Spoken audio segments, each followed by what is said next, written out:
Can we go back to what GLP-1s were originally used for? Because for years and years, right? 20 plus years? I think it's a great story to be told. So the first GLP-1 isolated in human was in Harvard by researchers in the 1980s. But again, as I mentioned, our own GLP-1 breaks down within 2 to 4 minutes. Mm-hmm. So nothing could be done with it.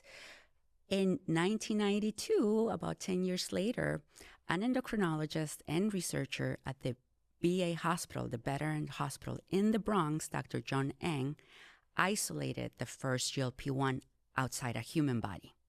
And it was in a lizard, the Gila monster. What he saw that this lizard did in the venom, when he attacked a prey, it gave it pancreatitis. So him being a researcher in diabetes and endocrinology, he wanted to know what in the venom can affect the pancreas of the prey. Mm-hmm. And it was a very similar molecule to our own GLP-1. Wow.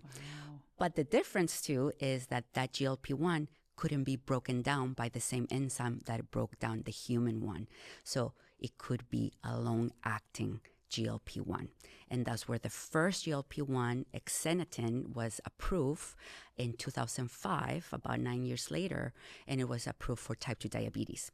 And another interesting part of the story is that when he discovered this, he took it to the Veterans Hospital, Mount Sinai at the Bronx, to patent it. The VA said, we're not interested. Right.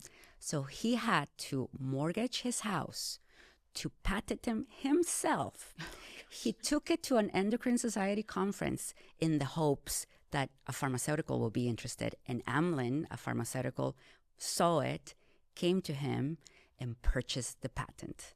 So can you imagine? That is fascinating. Can you imagine Mount Sinai, the VA hospital, having turned down that patent that didn't believe on it, and that is revolutionizing our life and the way that we're going to live? We're going to live longer years in a healthier society because of this medication. That is fascinating. It is fascinating. Your eyes lit up when you were telling the story, because it's really is. It's just so fascinating that he saw it, he believed on it, and they didn't believe on it, and he never wanted the fame.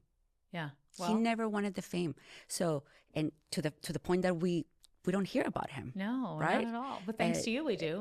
And yeah, because I met him when I was doing my residency. Oh, you did? I was going to ask if you knew him. He was presenting about this medication, and I was so impressed that there was a new drug that he founded and that it helped patients with diabetes. Because at that point, all the medications that we have for diabetes cause weight gain on the patient. Okay. We never had a drug that would also lower their glucose and make them lose weight. Okay. So we had to almost pick, right? With the first time,